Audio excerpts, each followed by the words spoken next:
والدین سے میں یہ کہنا چاہوں گا کہ جب بھی آپ اپنی بچی کا رشتہ طے کرنے والے ہیں،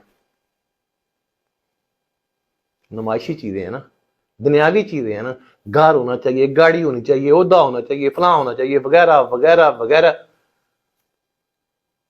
اگر کسی کے پاس یہ سب کچھ ہے لیکن وہ انسان نہیں ہے، حیوان ہے، درندہ ہے، تو پھر آپ فریضہ ادا نہیں کر رہے، آپ کھانا پوری کر رہے ہیں۔ تو خدا را جب بھی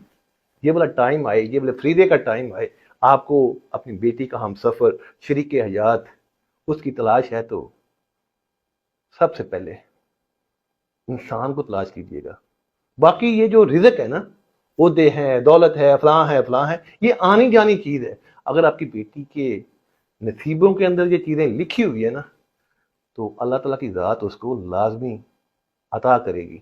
اور اگر آپ کی بیٹی جو ہے اس کی قسمت میں یہ والی چیزیں نہیں ہیں، اللہ تعالیٰ کی ذات نے ایسا نہیں لکھا ہوا، بے شک آپ کی بیٹی جب تک اس گھر میں نہیں جاتی، وہاں پہ یہ ساری کی ساری دنیاوی چیزیں جو ہوتی ہیں، دنیاوی سہولتیں جو ہوتی ہیں، وہ ہو سکتی ہیں۔ اور جیسے ہی آپ کی بیٹی جو ہے وہ اس گھر کے اندر قدم رکھتی ہے، وہ کوئی بھی بہانہ، کوئی بھی حادثہ، کوئی بھی واقعہ ایسا پیش آتا ہے کہ وہ ساری کی ساری چیزیں جو ہیں وہ فنا ہو جاتی ہیں۔ اور